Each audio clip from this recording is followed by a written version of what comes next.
Robert Colescott, The Cairo Years. Tonight, we're honored to have with us in live virtual format, film media cultural scholar, Dr. Dennis Broe, who'll present a talk entitled Robert Colescott's Fragmented Modernisms. Dennis Broe is a professor, author, journalist, and cultural commentator. He's the author of 8 books, including Cold War Expressionism, Perverting the Politics of Perception, Bombasts, Blacklists, and Blockades in the Post-War Art World. He has taught recently at the Sorbonne. He writes for the British Daily Morning Star and is an associate editor at Culture Matters, the producer of Breaking Glass on Art District Radio in Paris, and the Paris correspondent for Arts Express on the Pacifica radio network in the US.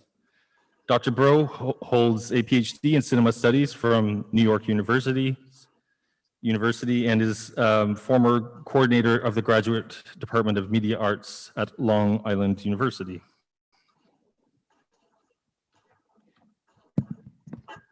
Before we begin, we'd like to acknowledge our sponsors, the many persons without whose support and hard work tonight's presentation would not have been possible. First, we offer thanks to the generosity of the American University in Cairo, the U.S. Embassy in Egypt, and the Tahrir Cultural Center, where we are situated this evening. We'd also like to thank Kim Fox, Professor of Practice in the AUC Department of Journalism and Mass Communication, our expert project manager, Heba Farid, Alaaddin Adris, AUC Associate Provost for Research, Innovation, and Creativity, Kevin Kraft and the staff at the U.S. Embassy in Egypt, Tarek Atia, Managing Director of the Tahrir Cultural Center, May Rashdan, Yara Amr, and Alia El Mohandis in the AUC Department of the Arts, and Saeed Kabil, Iman Hedayat, and Ahmed Hamzawi at the Tahrir Cultural Center. And now, without further ado, please join us in welcoming Dr. Dennis Broe. Thank you. Thanks, Terry. First of all, thanks to Terry Ginsberg for inviting me into the gallery in the Cultural Center for their staging of this Colescott event. Behind me, I'm coming to you from Paris, and behind me, by the way, is a sort of a glum gargoyle, and that's the sort of state of things with COVID in Paris right now, so that's what I chose. I'd like to make a few points about first of all, let me just get my title, the full title here. Let's see, go back. So I share my screen. Okay, and the full title is Robert Colescott's Fractured Modernisms, an Oakland Yankee in the Colonial Court. I'd like to make a few points about Colescott's career as an artist, connected to his stay in Egypt, while also placing his journey in the wider context of an expansion of the art world as a whole in the 1970s and 80s. An expansion that was possible because of a questioning of what had come before. In this case, of the stranglehold abstract expressionism had on the New York and through it the global art world. Then I'll recount from my book Cold War Expressionism, that era in the 50s and its follow through into conceptualism, etc. in the 60s, as well as how that victory, a cutting off of the political currents of modernism, was achieved at the expense of what I call the American social expressionists, who were sidelined in this period, and also through the ideological global domination of the Mexican muralists, who retained the political thrust of earlier modernisms. Then I'll move on to how Colescott continued the social expressionist tradition in expanding African-American representation, in questioning art historical ideals of beauty, in his own ambivalence to the consumer culture which defined him, and in his questioning of colonial and imperial ideals. Okay, so I want to just start with a brief bio, and there's 4 things that I want to stress here. The first thing is Colescott's passing. Passing was definitely in his background. He was born in Oakland in 1925, largely African-American middle-class background, but he passed to maintain that. His mother resisted being identified as Black. His father was mixed Black and white and Native American. And his parents moved to from New Orleans to the West Coast to escape bigotry. And this is, I want to just show the first picture here. Sorry, I'll go back, just have to share the screen. Oops. Okay. So let me share the screen. Okay, and this is, okay. We'll go to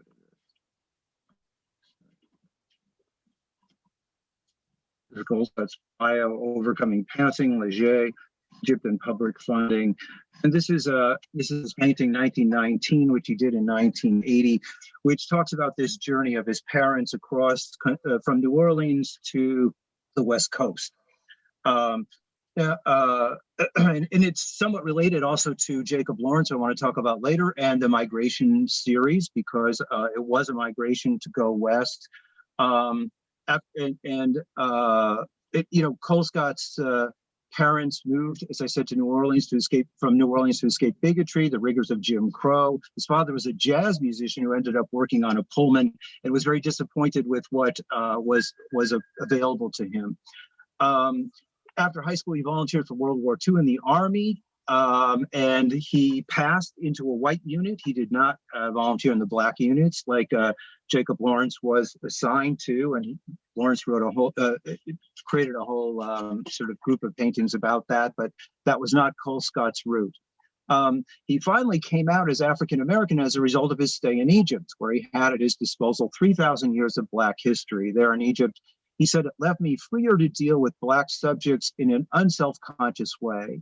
And at the same time, I'll talk about this a little more later, he also made a breakthrough into representation, which is unusual in art history. A breakthrough usually describes his breakthrough into pure abstraction, but he threw off both abstraction and the idea of passing at the same time in the same moment, and because of his experience in Egypt. The second thing I wanted to just talk about is his experience with Leger. Colescott went to study with Leger in 1949. Before that, he was doing sort of Mondrian-like grids, but Leger had come back from the war and become sort of openly an open communist, actually, after returning from the U.S. after the war. His work became more ordered and focused on the human form and more open to incorporating techniques of mass media, such as film and advertising. And Colescott then sort of assumed that. He came there with a portfolio of abstract work. Leger said, you got to get rid of that. And so he did.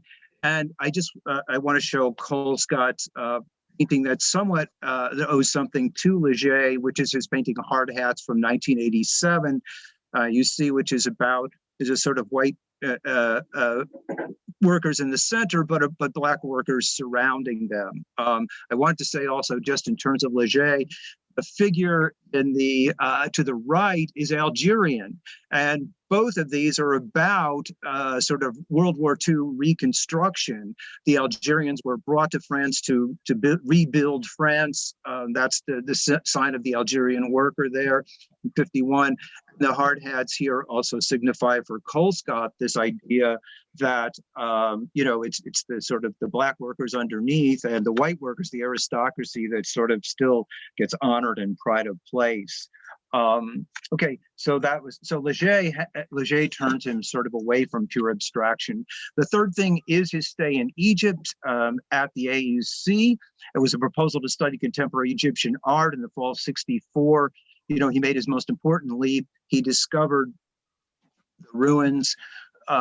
He discovered the ruins of the Valley of the Queens, an ancient burial site up the Nile from Cairo. The paintings decorating the ancient tomb suggested new possibilities for his art and led to a breakthrough from what he had been doing previously. And this is one of them, Nihad in the New World from 1967. The paintings he saw about the afterlife were not realistic, but they were figurative. The figures are sometimes fragmentary or upside down. There's no attempt to describe actual space, and the paintings include large areas of pure color.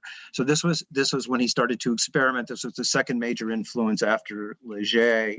And he said, with the example of 3,000 years of Black art, it allowed him to come out to his most profound change in his art and in his life.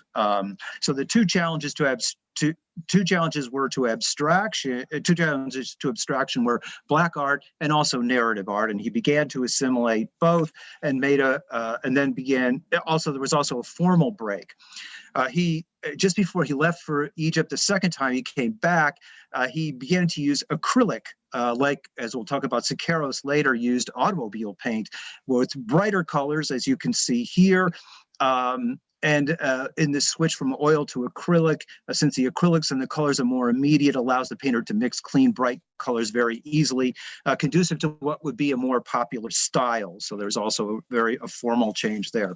The last thing I want to talk about in terms of his bio is that for a long time,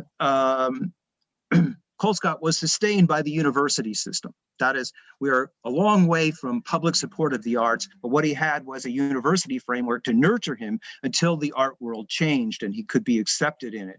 Public or quasi-public system that did give him life until in the 80s, he would enter the gallery system and claim his place in it. Okay, so, he was a visiting lecturer at his alma mater, the University of California, Berkeley, on a part-time basis, taught at San Francisco, always wanted to be in the faculty at Berkeley, never was, and that was always a disappointment for him, somewhat, I suppose, like his father. Then later at the University of Arizona, Tucson, where he was in the faculty from 1990, ended up being Regents Professor and was awarded an honorary doctorate. Okay, the second thing I want to talk about is art historical context from which he emerges and where he stands in relation to that context.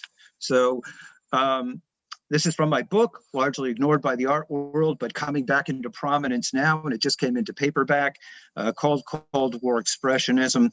And it's an opportune time because the Whitney exhibit last year of the Mexican muralists really sort of opened things up in that direction. And there was even a claim, and of all places, Forbes magazine, that the greatest influence on American art was the Mexican muralists, greater than the influence of the French. At any rate, the first thing is the abstract expressionist triumph. In the 50s and its fall through into conceptualism in the 60s, that victory meant a cutting off of the political currents of modernism, and it was achieved at the expense of what I call the American social expressionists, who were sidelined in the period, and also through the ideological global domination of the Mexican muralists, who retained the political thrust of earlier modernisms.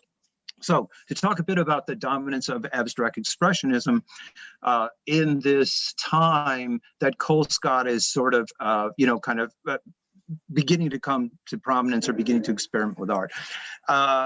It's the moment when Colescott comes to consciousness, still in the wake of this triumph. Okay, victory of abstract expressionism is concomitant with the establishment of what was essentially a unipolar world, with the U.S. dominant at the outset of the Cold War, when the U.S. was the most powerful country in the world, a victory sanctioned and promoted by the forerunners of today's global business elite, the Cold War corporate liberals.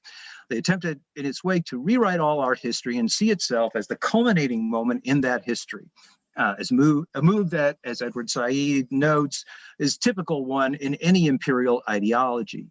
A capitalist bourgeois democracy hailed at the end of history, so that abstraction was hailed as the end of aesthetics or the end of art history. And this is still powerful in more elite circles, but in many ways, artists like Colescott have overthrown it. The high modernism of the Cold War, in which individualism and freedom meant an art that, though bounded by a nutshell, to quote Shakespeare and Hamlet, it considered itself king of infinite space, a world where despair masquerades as the only possible hope. Tom Braden, CIA, went from executive secretary of MoMA in 48 and 49, the temple of abstract expressionism, to the CIA as in charge of cultural affairs from 51 to 54. So there was direct state involvement in promoting this current. Abstract expressionism constituted the ideal style for these propaganda activities, he claimed. That is, once its artists, quote, had left behind their earlier interest in political activism, and Nelson Rockefeller termed it free enterprise painting. Was promoted by the State Department as the official art of the Pax Americana of the developing empire of the free world. Its freedom from figurative art was also an injunction to in no way take up politics directly. This was celebrated by Clement Greenberg, who sort of noted very directly its relationship to empire. He said the main premises of Western art have at last migrated into the United States, along with the center of gravity of industrial production and political power. More and more painters produced more and more paintings, which got the answer, the riposte to Greenberg is Francis Saunders, who said, on the other hand, more and more painters produced more and more paintings, which got bigger and bigger and emptier and emptier. Jackson Pollock was seen as the young, as representing the young America, strong, adventurous, exuberant, and open to the world.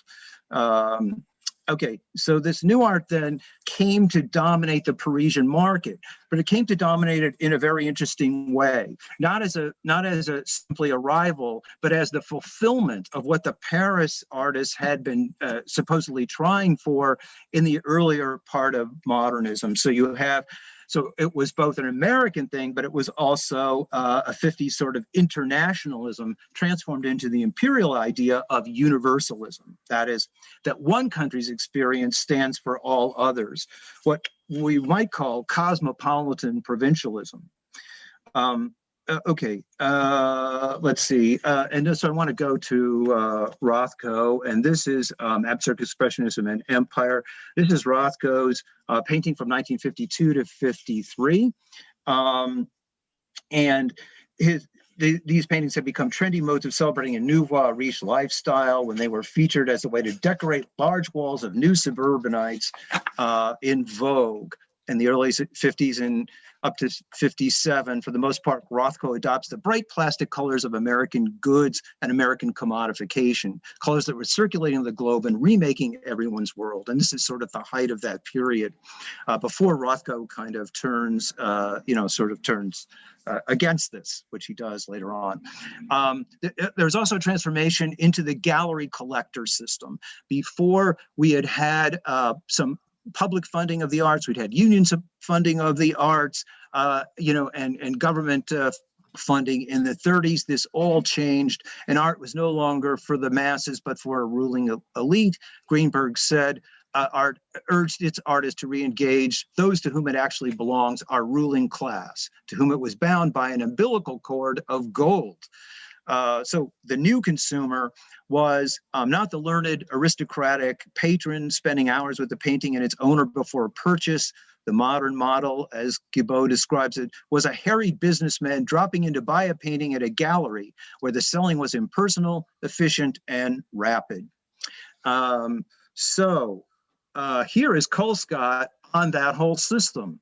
His Racing of the Art World Patronage System, called T for Two from 1980. And you see that he presents Colescott, he presents himself as kind of the hip, seller of art. And you see the abstract paintings on the walls, and the wafting of the smoke from the cigarette and of the tea creates doodles like the abstract expressionist. In a very interesting way, while the black worker serves them both tea. This has the element of race in this artist collector and what he sees as not only as a racist system. So Colescott's work then is part of a sustained challenge to the still formidable injunction that art should properly remain silent on the world's increasingly more violent devastation under a form of capitalism where greed knows no bounds, or that art's sole role must be confined to obscure and wry comments on its place in a certain highly limited and reified area of commodity exchange. All right, I want to talk now, this is Adorno on, Adorno's talking about surrealists here, but it could be applied to abstract expressionists to sort of use his own words against him. Modern tendencies in which erupting shock-laden contents, in this case, the shock-laden is the utter abandonment of figuration and embrace of total abstraction, demolish the law of form, are predestined to make peace with the world, which gives a cozy reception to unsublimated material as soon as the thorn is removed. Okay. All right, next I wanted to just talk a little bit about the two movements that were kind of suppressed in this moment. The relation to the popular front artists of the 30s and 40s.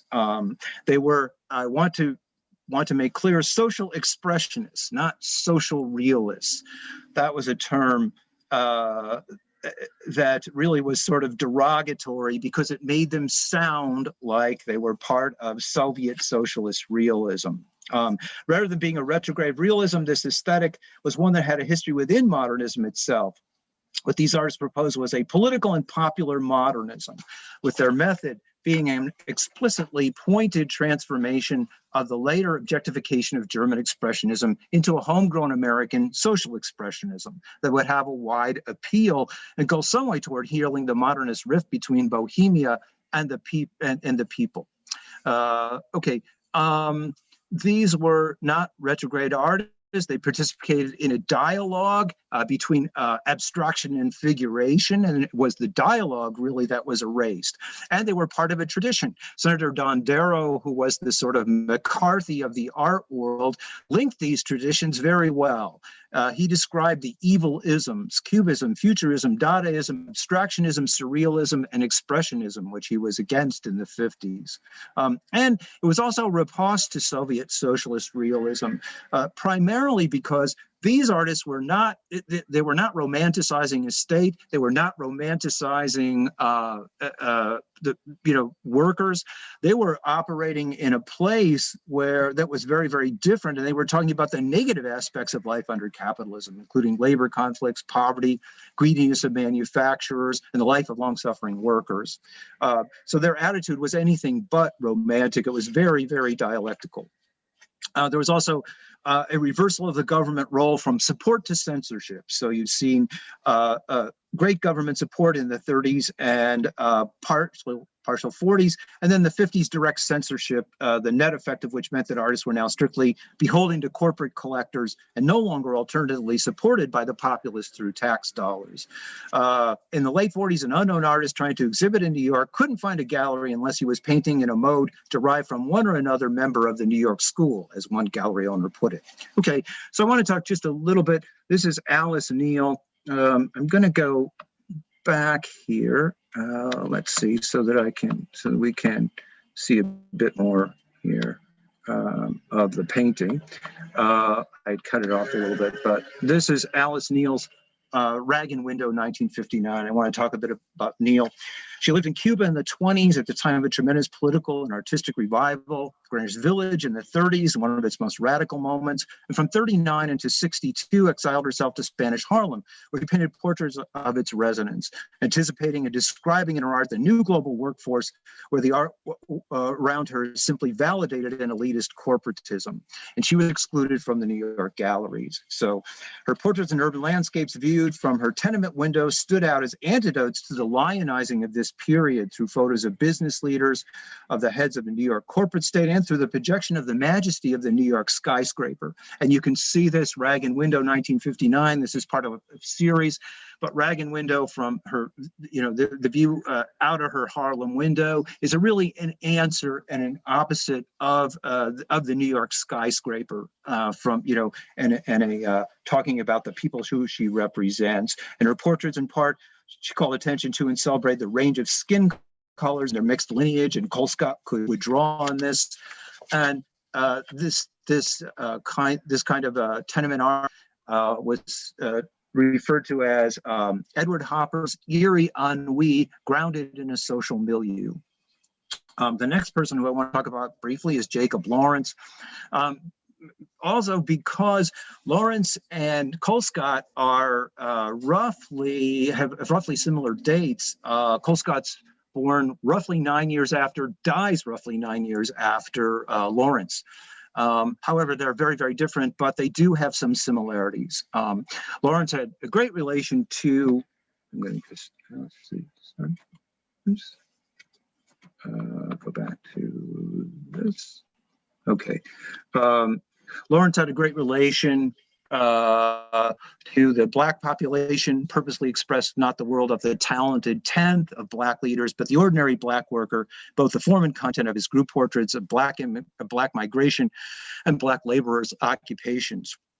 He described the ordinary people of the streets. His subjects were tradesmen, street characters, kids, prostitutes, shoppers, women at home with their children, people eating at a local diner, going to work, attending funerals. He said, I paint the American Negro working class. And, all of these are caricatured later in Colescott's George Washington Carver. He was a quintessential modernist. He said, I think the word expressionism means expressing yourself in a certain manner, not necessarily working from the object or from the scene, but expressing our feelings as to that object or scene. However, what happened, just as Alice Neal was forced into exile in Spanish Harlem, so Jacob Lawrence had a breakdown, which you might call a sort of social breakdown, right as this whole thing was started. It was really coming into vogue from 49 to 50. It was kind of a mental, but also a social breakdown. The moment when the repression was in full force, often attributed only to overwork. And then he moved briefly into an abstract phase until he was brought back to social reality in the 50s with the civil rights movement. And by the way, he had done some of his strongest work just before this breakdown in his series on Blacks in the Army and his series on John Brown, which sort of does sort of culminate in sort of an urging of revolution, black and white revolution. I wanted to just show this one, though, Builders from 47, because I wanted you to see the relationship to Leger and the relationship to Colescott. And Colescott may have been thinking of this when he did Hard Hats. And you can see the angular movement here is very similar to Leger, and it's picked up by Colescott as well. Lawrence was applauded for fleeing the social, but eventually he returned. But this was a whole sort of wholesale wiping out of an entire generation of artists. Okay, the next thing I want to talk about is the Mexican muralists. The other modernist movement stifled in the wake of the abstract expressionist triumph. Colescott himself witnessed the making of Diego Rivera's mural at the Golden Gate International Exhibition at Treasure Island near San Francisco. And he definitely knew of the murals, but what I want to do is talking about David Siqueiros and a little bit about the parallels in terms of of themselves as artists. Siqueiros said, "I'm a citizen artist, not a bohemian. I don't believe in a world where each artist is a little god, each one with his own philosophy, each one with his own little kitchen to fry his abstract ham and eggs. The only bad painting is the one dominated by the individual ego. In Europe, a private market has determined a private art. In Mexico, our art is for an audience of millions." So he disdained easel painting most of the time and instead worked in murals. This was an alternative modernism that grew a parallel to abstract expressionism, as concerned as that movement to represent the processes of modernization in a constantly evolving aesthetic language appropriate to that representation. And it maintained the interplay, especially with Siqueiros, between form and abstraction. It was also anti-colonial. Which Colescott takes up as well. There was a discovery in the countryside of the Aztec heritage and uniting it with the modernist impulse, akin to Colescott's discovery of his own blackness in Egypt. The two sources for the muralist, the first was the pre-Columbian, that is pre-colonial monumental art of the Aztecs, and the second was the folk arts in the countryside that were a continuation of the pre-colonial heritage. And for Colescott, the Egyptian combined with the African-American folk culture was his way of experiencing that.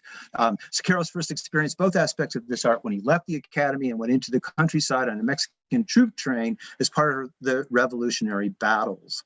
And he talked about the pyramids, the Mexican pyramid, the Aztec pyramids. The army carried us before the pyramids and the marvelous temples of our extraordinary past that was heretofore unknown to us.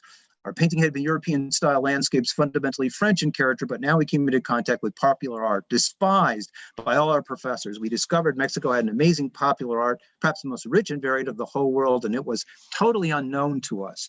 That also could describe Colescott. Okay, and also when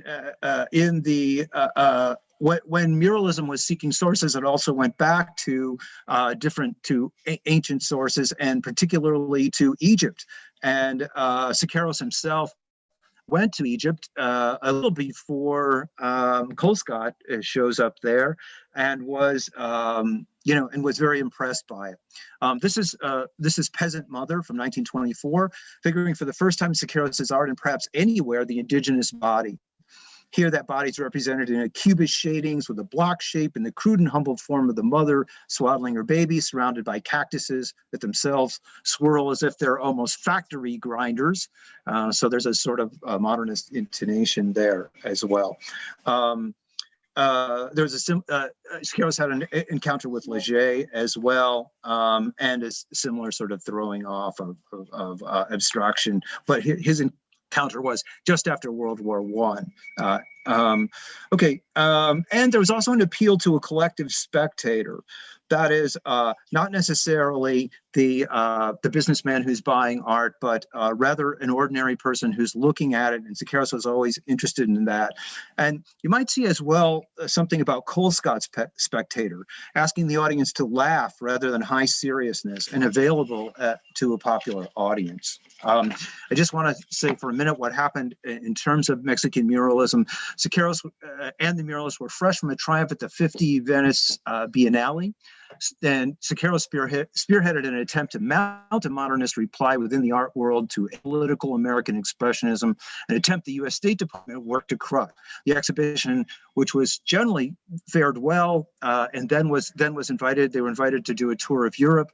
It was mocked by the critics when it reached Paris and ended the moment of triumph. Siqueiros was later thrown in jail, a kind of one-man Hollywood 10. He was freed, but eventually died from the fumes and got cancer from painting in jail. And there was then a sort of turn toward abstraction with artists like Rodolfo Tamayo. Okay, now I want to talk about Colescott's themes and interventions, and just go briefly through 4 areas. And the first is expanding Black representation. Okay, so go back here. The word that's generally used with Colescott is appropriation, and that's an interesting word. It was a 70s word as this work was emerging. Colescott adopted the word, but also was weary of its connotations. He had a different description of what he was doing. His stated purpose, he said, was to interject Blacks into art history. And there's also the kind of he didn't like being known as the man who paints art history in blackface. He felt that description was demeaning, and indeed it is. The field is now wider, and I think we can say part of what Colescott's doing is expanding the range of Black representation. You see that in the artists who come after him, Kara Walker, indubitably, who took up the ideas of race and sexuality, to even, this is a clip from still from the series Lovecraft Country, and in this episode, the Black woman undergoes a kind of werewolf transformation into the monster, which is the white woman, and it's used as the episode is about white privilege. She wants to be a clerk in the 50s at Marshall Fields. And as a Black woman, she's rejected, and they said, we already have a Black woman on the floor. But when she transforms into the white woman, she comes back into the store, and they tell her, you're too good to be working on the floor. You really should be in charge. So this is used to kind of talk about white privilege in a way that Colescott, I think, would really like.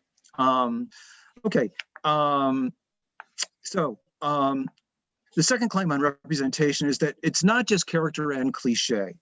So let's go to his most famous work. I may have to, this got cut off a little bit. I'm going to have to go back to, let's see. Oops, I just have to go back to the original here. Yes, okay, this is a little better, so you can kind of see it a little better. This is his most famous work. George Washington Carver Crossing the Delaware, a page from an American history. I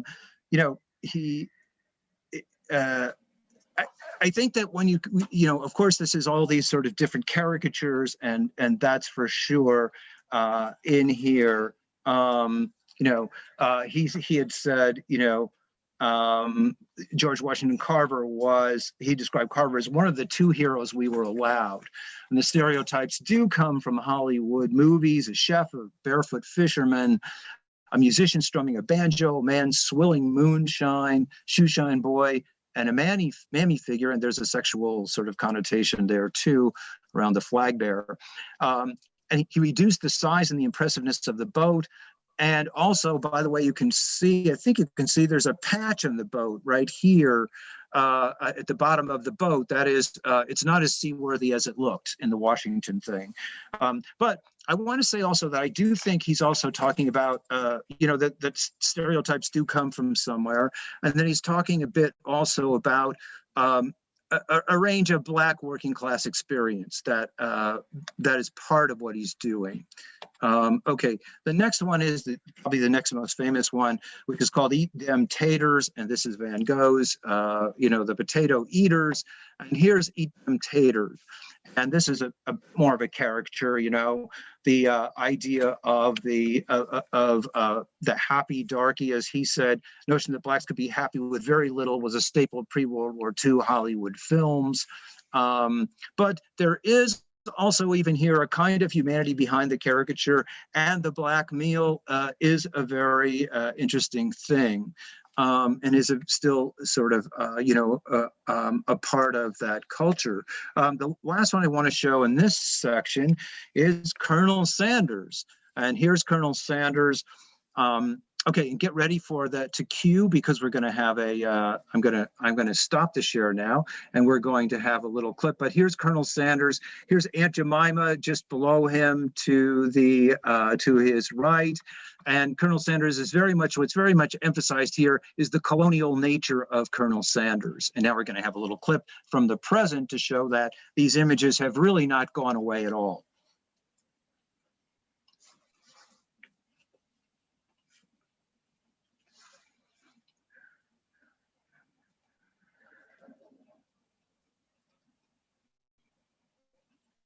Yeah, this would add coleslaw, mashed potatoes, Christmas. and Kentucky Fried Chicken.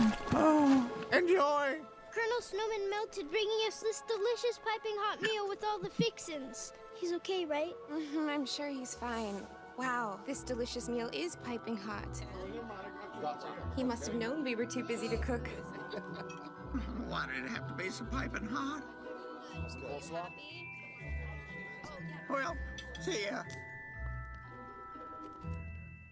Okay, so here we have so the imagery hasn't really changed all that much. Here's Colonel Sanders saving everyone. This is Christmas when deliveries were really at a premium, and everyone was advertising that. And Colonel Sanders saves the mixed family, Black and white, gives them their Christmas, but is destroyed himself. So so it's a still sort of very colonial image. Okay. Just to talk a little bit more now, quickly, another area that was a part of what Colescott was doing. Let's see what's happening here.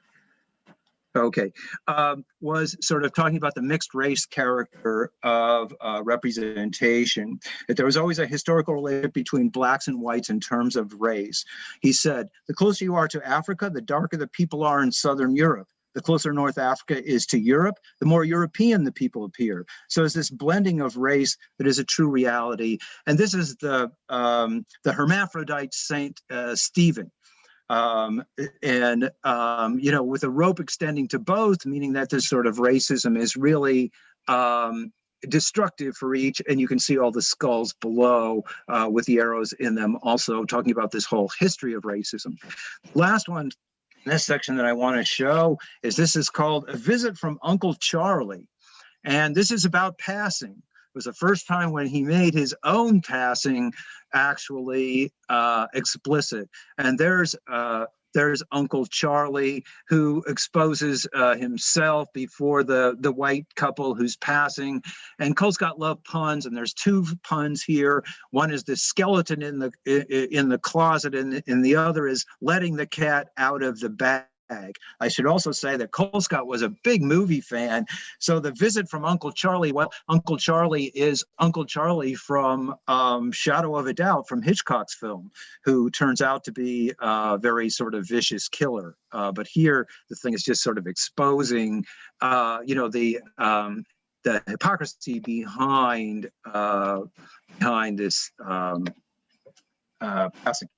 Okay, the second thing now is Colescott as critic of consumer culture, but with a dialectical view toward it, since it also constitutes the fabric which its characters are made up of. So this is the wreckage of the Medusa. It's a reference to Jericho's, painting, Raft of the Medusa, distribution of body parts and debris, used underwear, popular trash, studio sweepings, that one critic said didn't pass art history. And in the background, we have the wreck of the Titanic. the fragment of the Titanic, the leg, the way consumer culture fragments existence, divides it into various commodities. And Colescott, one critic says, knows the ship of civilization is sinking, but he remains on board. I would relate this sinking to there's Colescott in the middle here also. Here he is. I don't know if you can see the pointer or not, but here's Colescott also sinking as well. Given the patch on the boat on George Washington Carver, I wouldn't say that. I would say that he is sort of more likely helping to sink it. I think that's a better way of seeing what his project is. Okay, next one now I want to show just talk a little bit about commodity culture from Frederick Jameson's book on Benjamin.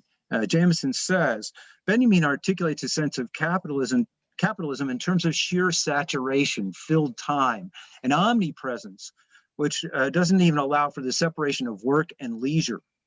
A temporality utterly given over to capitalism's rituals. And finally, that people think of crisis as an event, whereas for Benjamin, the catastrophe is that it just goes on like this. That's how he describes commodity capital. And so here's Colescott describing it in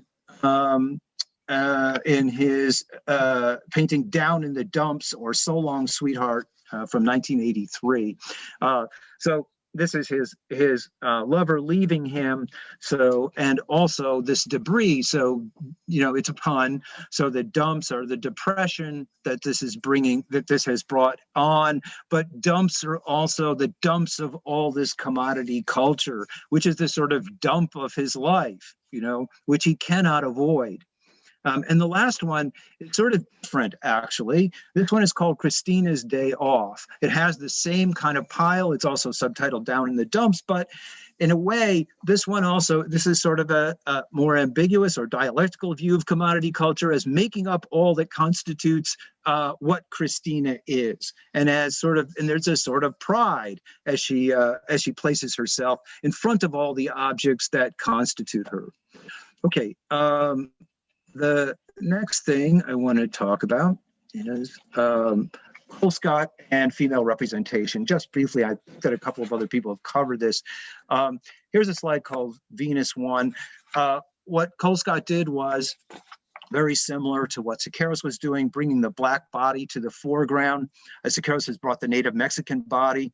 Here you have a white woman gazing into the mirror and finding and seeing a Black woman, her other, and below it is the grinning teeth and the cigar of the sort of the masculine artist who's painting this scene. So as we sort of watch, this is kind of. He has a painting also that's the opposite of this, which is a Black woman gazing into a pool and seeing a white woman or the white woman's image. But he is always interested in how the white image dominates and how the Black images always remain sort of an obverse, sort of off screen, the figure in the mirror. Okay. The next one is his version of Picasso's Demoiselle d'Avignon, which he calls Demoiselle de Alabama. And all these sort of ladies. And here, for the first time, you have, sort of fully developed all these different kinds and tones of color. There's all these sort of mixed. The first woman here on the left could be Hispanic, could also be Native American, and then you have three shades of color. But Colescott was very interested in the idea that Africa is a continent and that there's very different shades between sub-Saharan and Saharan Africa, or sub-Saharan Africa and Northern Africa, and so he's sort of doing that. But then the woman who gets the last look and looks out with the gaze at the audience is the white woman who sits there and kind of still somewhat authorizes this. Okay. Scott was also very interested in how the power structure shows the female body.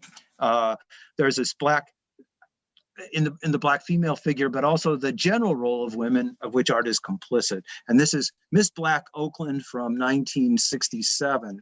And you see Miss Black Oakland trying to take center stage here, but she's sort of overshadowed by a couple of things. One is the flashlight on the white woman, and her shadow, and that shadow is the shadow of the painter, actually.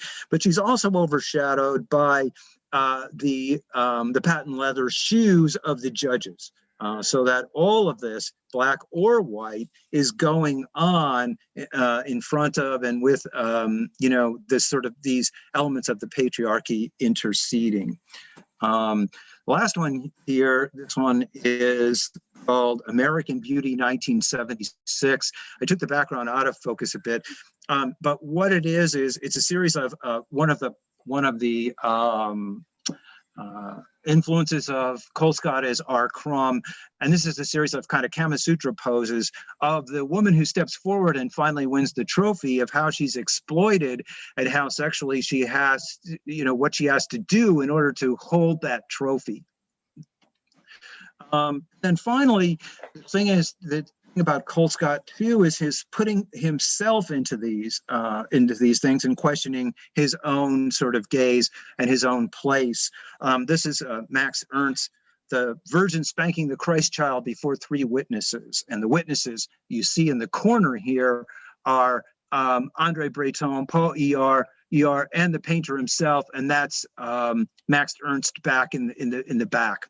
And so this is a kind of painting of, well, it has it really has very sexualized connotations, and what it's sort of saying is that much religious art has this sexualized connotation, as in fact is a kind of voyeuristic art.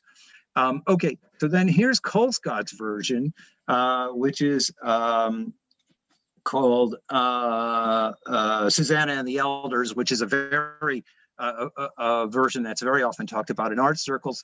And here is Susanna stepping out, and she's admired by the older, the janitor and the tenant. But there's Colescott, himself up in the corner gazing down. He's part of this. His gaze, his voyeuristic gaze, is really sort of highlighted in this, and is part of the painting, a key part of it. It's his gaze that directs us down to Susanna. Okay, and then the last thing I want to talk about is Colescott's relation to developing countries and world anti-colonial groupings. This was sort of, I would say, art that eats away at empire.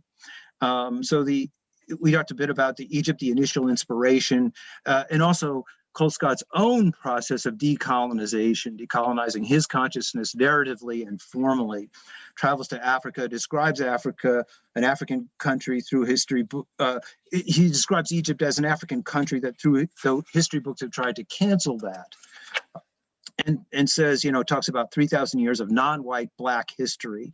There in Egypt, he said, left me freer to deal with the black subjects in an unself-conscious way. And he said when he appeared in a gallery in Houston, I wouldn't be standing here talking if I hadn't been to Egypt. It's such a crucial part of his art. 3,000 years of non-European art and a strong narrative tradition. And we talked a little bit about the Valley of the Queens and what he learned from that formally. Okay, but he integrated that into a Western perspective, and he was interested in the clash of the two of them. All right, so what I want to show first here, this one's a little hard to see, so I think I'm going to go back. Let's see, sorry, I'm going to go back to the regular thing here, so we can, let's see. Okay, so you can see the whole thing. Okay, this is called Arabs, the Emir of Izweed, How Wide the Gulf, 1992. And we're coming up to the clip now after this, just to say that. So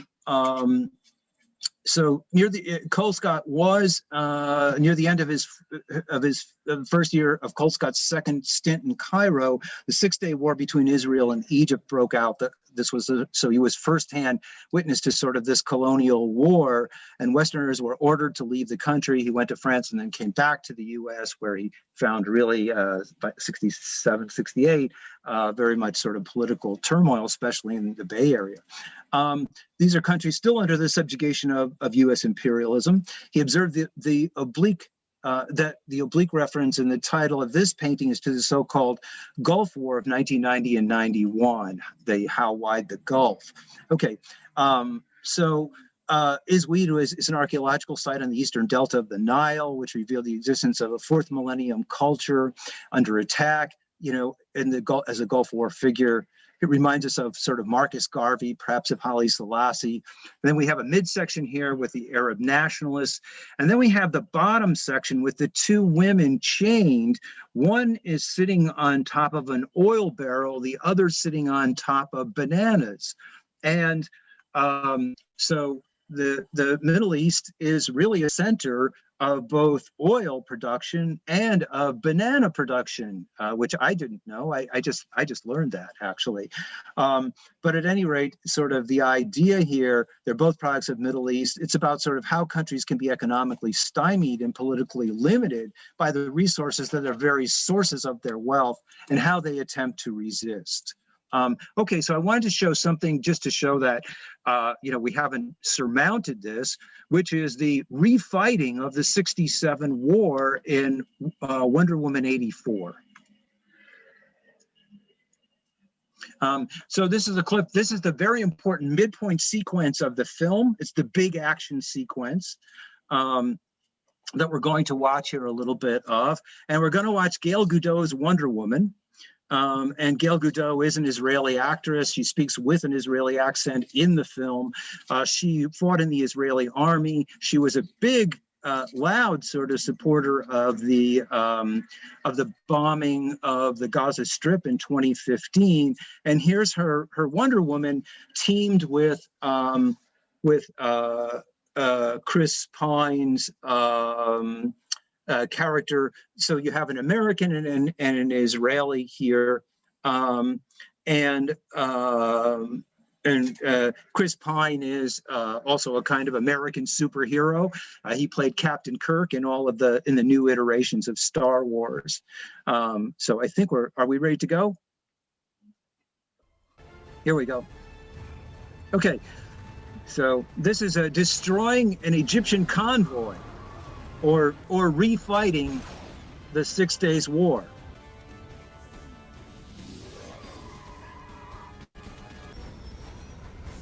And there's Chris Pine.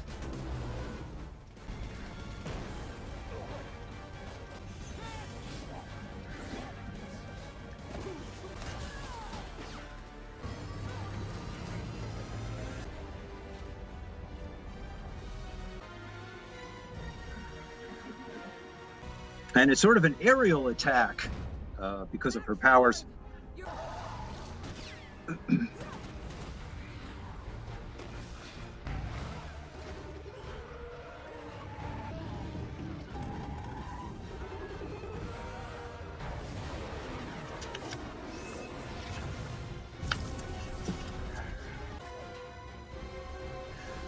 Okay, and this is the last part of the sequence where she swoops in to save the children.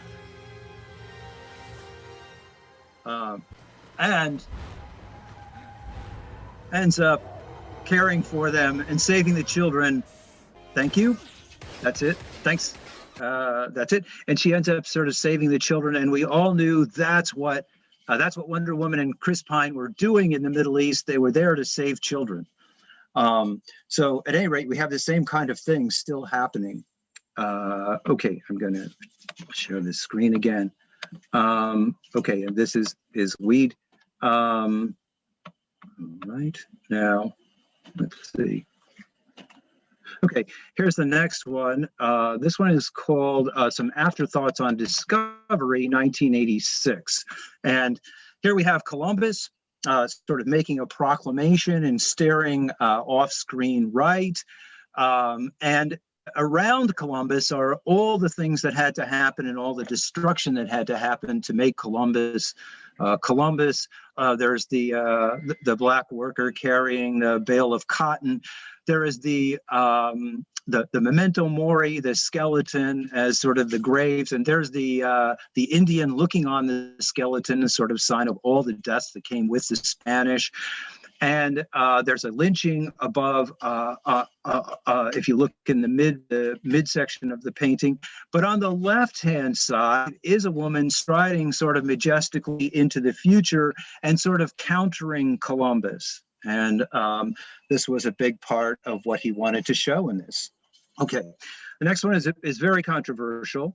It is called, let's see, okay, I'm going to go to this.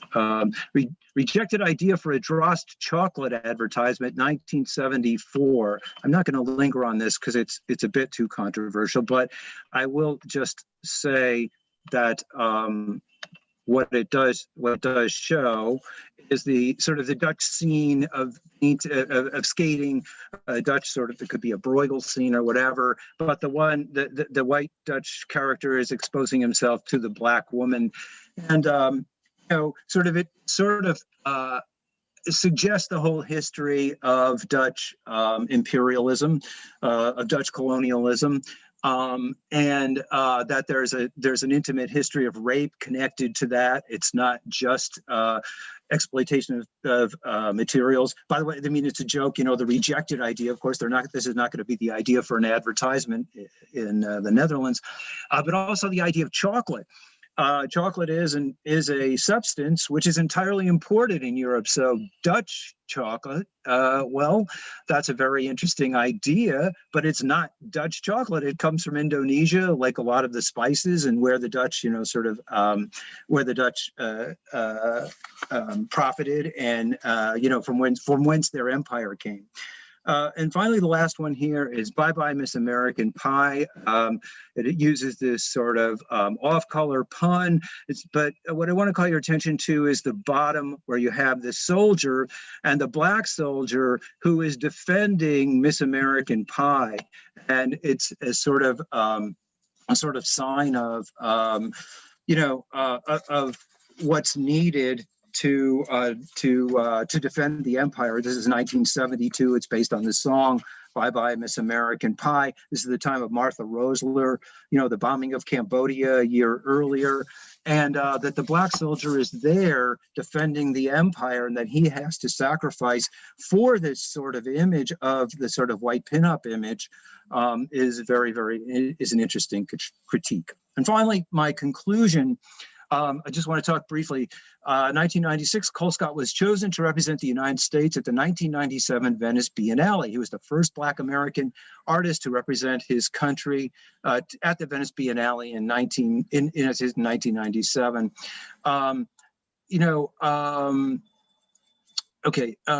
So his concerns, what was now at the periphery of mainstream art now found themselves at its center. He is the representative of American art in that year. But there's still the debate about abstract and social expressionism, and it reemerged with Colescott at the Biennale. His sort of neo-expressionist painting, which re-energized painting through just a sort of union of figuration and abstraction and exploration of personal identity, which Colescott had long been engaged, but it was attacked by the formalists. The New York Times critic Roberta Smith, a great defender of the New York abstract expressionist school, found the entire Biennale enterprise as lackluster and lacking insight and inspiration. Art Monthly said the choice of Colescott was patronizing, a sort of tokenism, and undeserved. Another critic said a kind of competent American regionalist narrative paintings, which is sort of the worst thing you can say about anyone.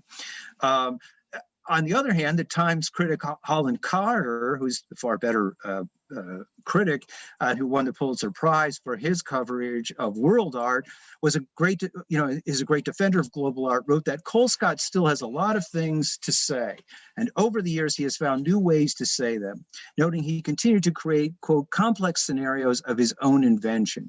The press release at the U.S. Pavilion in '97 described Colescott as arguably the most important American figurative painter of his generation, which is still a devaluation and pejorative for the New York modernist school.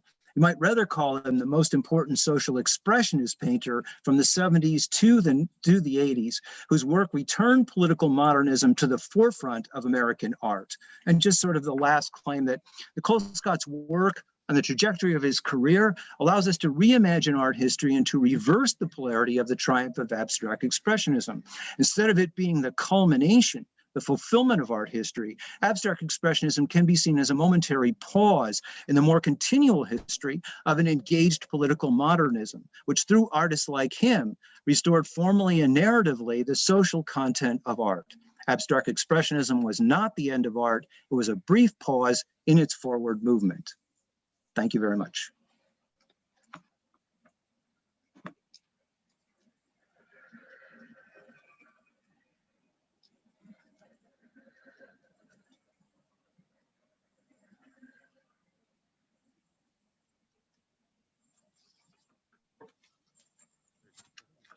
Hello? Okay, good. Great. Okay, so we thank you very, very much for that incredible presentation. We have applause going on. So we'd like to take questions from the audience.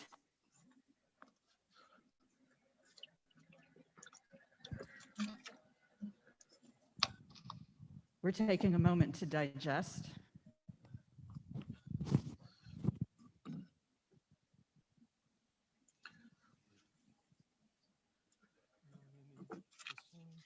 While we digest, I have a comment, and maybe you can dialogue with me. What I find so interesting and important about your presentation in terms of the discourse around Colescott, with which I'm familiar and which we've heard over these past several weeks, is that it seems to me that you are resituating the whole idea of the protagonist, as it were, in this history or this historiography of Colescott. Instead of placing at the center a kind of auteurist biography, right, and reading the paintings through what we know of Colescott as a person, which I'm not saying isn't important, but what you seem to do differently is to place history at the center and the narrativization of this context at the center of your elaboration of the significance of Colescott's work. And it's a decentering that is multifaceted. And I'm just wondering if you might speak to us about that methodology. Well, thanks, Terry. Thanks for the comment. I mean, I think it's sort of impossible to understand Colescott without understanding the context in which he comes. And particularly important, I think, is what he throws off to become who he is and what he has to do that and what's possible in that sort of transformation. I guess you could say, yes, it's not so much an auteurist, it's Jameson calls this kind of view of the artist, the author in discourse. That is, there's the author, there is an author presence, and the author is manipulating codes, and certainly Colescott's doing that. But what we look at is what are the historical, and the cultural discourses around where the artist comes to prominence, and how does the artist interact with those discourses? How is he or she part of it? How is he or she different from it? And so that sort of that idea of the author in discourse, I think, for me, has kind of replaced the auteurist idea. So the idea of the great man or great woman painter. And so it's sort of very, as Jameson says, always historicized, but it's very necessary to outline, how the artist came to be. And in fact, in the bio, I didn't really go into all the facts of Colescott's, life. I went into what I think were the things that allowed him to shed what he might have become and to become something else. And these are all moments of discourse. Léger in France, Egypt. You might add also San Francisco, 1967 to 68. These are discourses which he is a part of and is taking part of, and there are codes around those. And he is a person who manipulates the codes in a particular way. Thank I don't know if you. that I don't know if that answered your question or not. But. Yeah, thank you very much. That's great. Questions for Dr. Broe? Okay.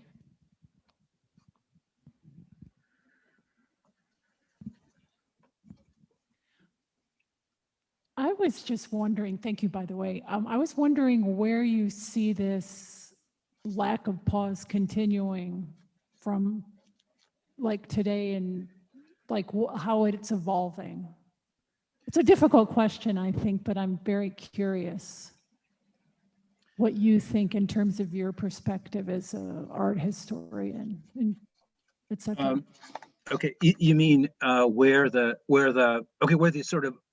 overthrowing or the resetting of the pause is expressing itself?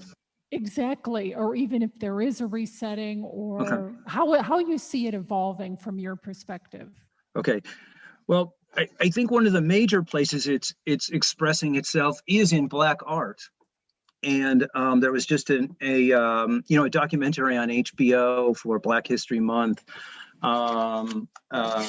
that brought together 10 Black artists, including Carrie Mae Weems, who has a very interesting encounter with Colescott. I tried to show I didn't quite show the I didn't show the clip, but I showed in the photo from Lovecraft Country, sort of taking up of Colescott, which has really sort of amazing sort of imagery throughout the 10 episodes. I mean, the show doesn't really hang together all that well in terms of narrative, but its images are utterly fantastic, including, as I pointed to, the one of the white woman, of the Black woman turning into the monster, which is the white woman, and as a way of sort of examining white privilege. I think all these are areas, and I tried to point to two, that I think what Colescott was doing when he started was expanding Black representation. And I think this is an area, and I think it's really current now because of Black Lives Matter. And well, it's also current, I just want to say, because of, well, we just have, in terms of in terms of Wonder Woman 84, we just had Joe Biden bombing Syria. And he was, I guess he said he was bombing the Iranian-backed militias, but it's very hard to tell those from Syrian citizens. And so we still have a sort of continuation. And it's very important for art to sort of take up this mantle, and and Black artists are really, I think, in the forefront of doing it. So that's one place where it really is asserting itself, and where Colescott really has had a hand in pushing that representation and allowing some more freedom around it.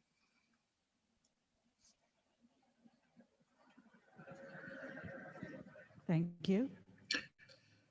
Additional questions, comments? I think I've got one for you.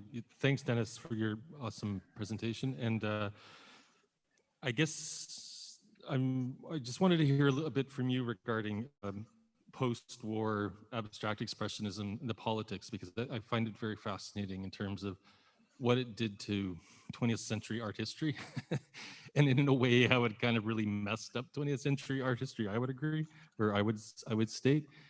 So, everything from Guggenheim kind of turning her back on surrealism to Greenberg showing up on her door, and next thing you know, we have a state-sponsored kind of, whatever, Richie Rich new art form that goes on for decades too long, I would suggest. So, but let's be honest. I'm sorry, it's paint. But so, anyways, so you talked about that. Obviously, the counter to that with Colescott's doing, which is so rich and, cultural and meaningful, and with identity and looking at history and issues. versus kind of the obscurantism that's created with abstract expressionism.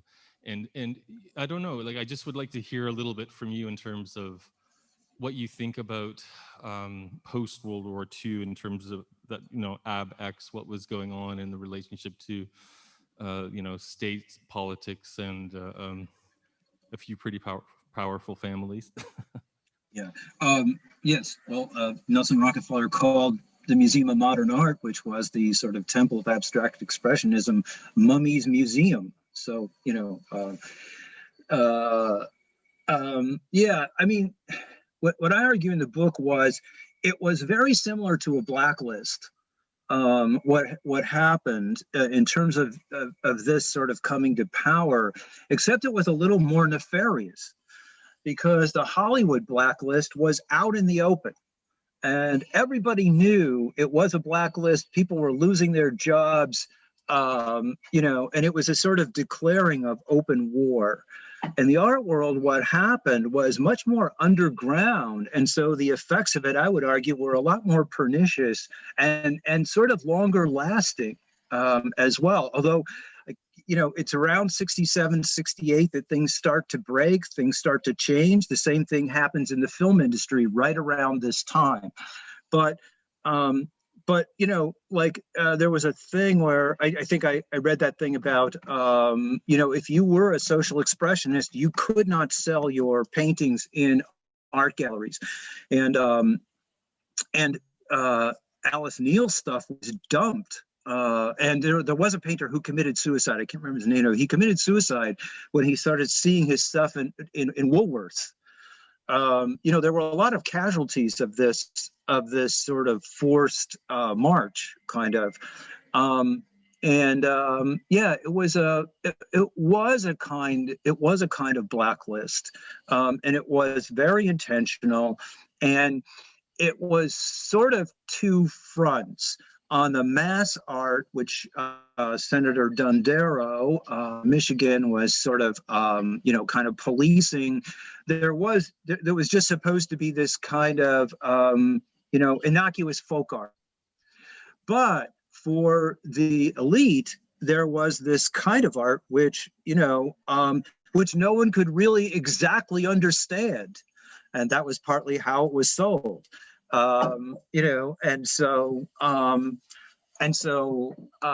was part of the sheen of the whole thing.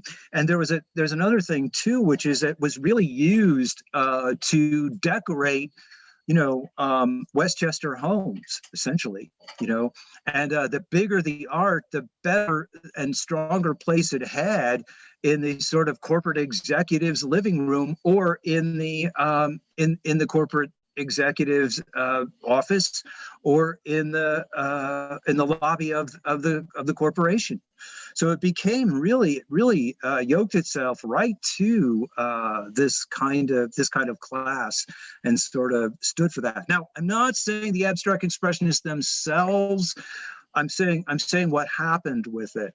I sort of argue in terms of Rothko.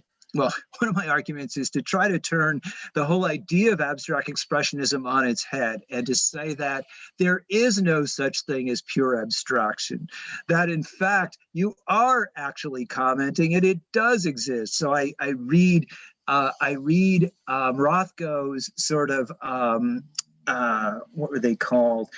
They were all these sort of amorphous figures as about the movement of capital after World War II. And then when it solidifies into the thing of the painting that I'd shown in 52, 53, which also really is triumphalist in terms of the colors, that is the sort of solidification of the empire in a way, so that you can read some of these things into it. And as well, you need to read into Rothko's, work in the Seagram's building as his rejection of this, of his rejection of his work being used for this way, which really disgusted him, actually. So anyway, I don't know if that's, if there's more, I can say more, but. Yeah, no, I appreciate. Yeah, I appreciate it. Thank you very much. We have another question.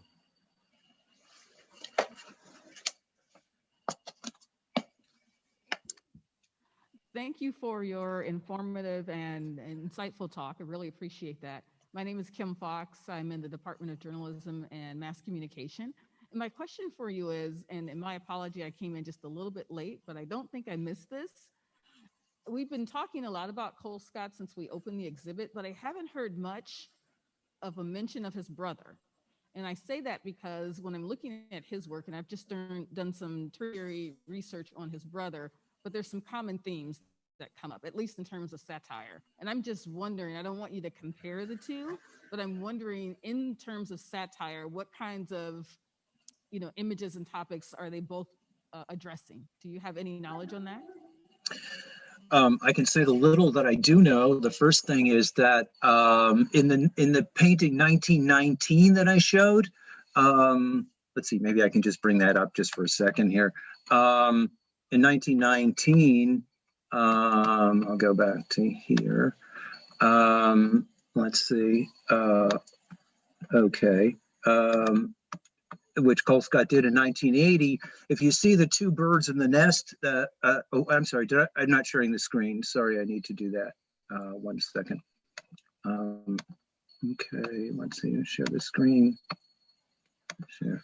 Okay, and let's see if I can do the slide here. Okay, in 1919, the two birds in the nest, those are his parents. The mother and the father, and that's him and his brother in the nest. The other thing that I do know is that his mother favored his brother, who was lighter skinned.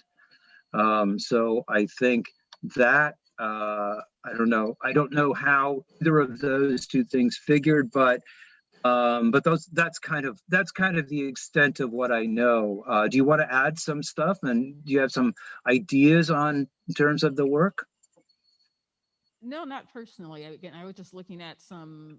I mean, they do have obviously different styles, Mm-hmm. but I think the satire component does have some common denominators. Mm-hmm. Yeah. Yep. Yes, and you can see in 1919 too, this whole sort of thing of go west, where that's his father there, who is sort of urged to go west. But when he goes west, what he discovers is, to escape from New Orleans, to escape the Jim Crow laws, what he discovers is he can't make it as a jazz musician and has to work in a Pullman. So these kinds of things were, I think, embedded in both of them and are part of both of their art. Besides that, I don't have a lot more to say. Thank you very much. Any last questions for Dennis? I have a question. I wonder if you can elaborate a little bit more about what you were saying concerning been sort of university enabled. I'm thinking a lot of sort of about the contradictions of that with respect to the kind of interventions that you mentioned, that you discuss Colescott's making in his paintings, and even by extension, the fact that he came to Egypt first on an American Research Center in Egypt fellowship, and then later came to the American University in Cairo. I mean, in that whole context of the history of abstract expressionism and the cultural imperialism, the distribution of these paintings internationally for particular purposes, particular ideological purposes. So I'm sort of interested in this kind of contradiction associated with this university enablement, etc., that you mentioned.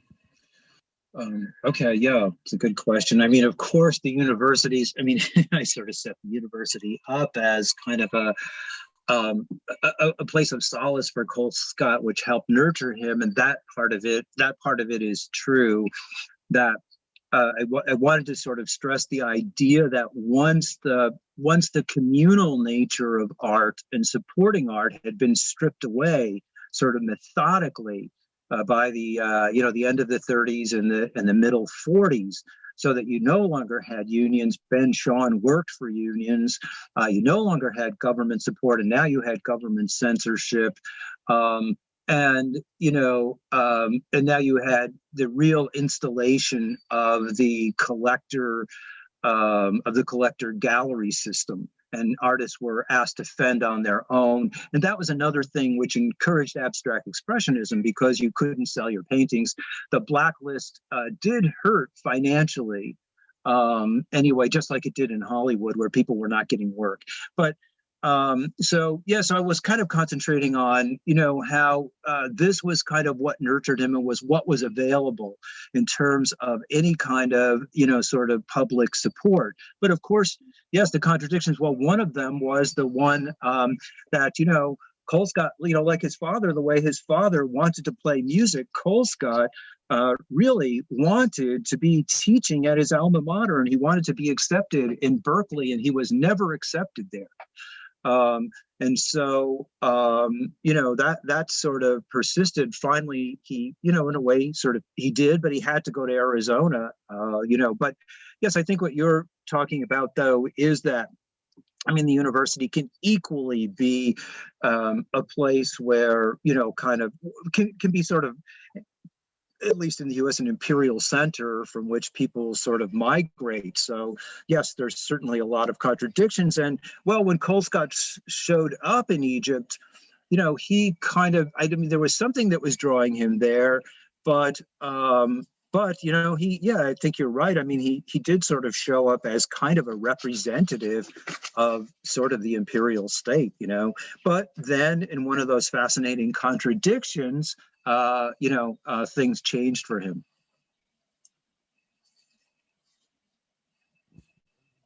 Any last questions for Dennis?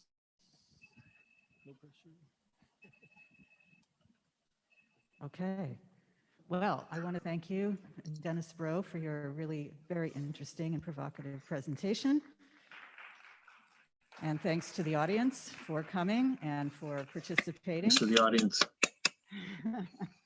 And please, for those of you who are tuning in, remember that the Robert Colescott Cairo Years exhibition is ongoing here at the Tahrir Cultural Center at the American University in Cairo until March 31st.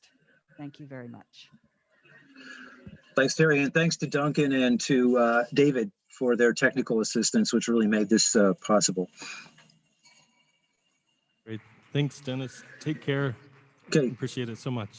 Okay. I'll say bye-bye now. All right. Bye.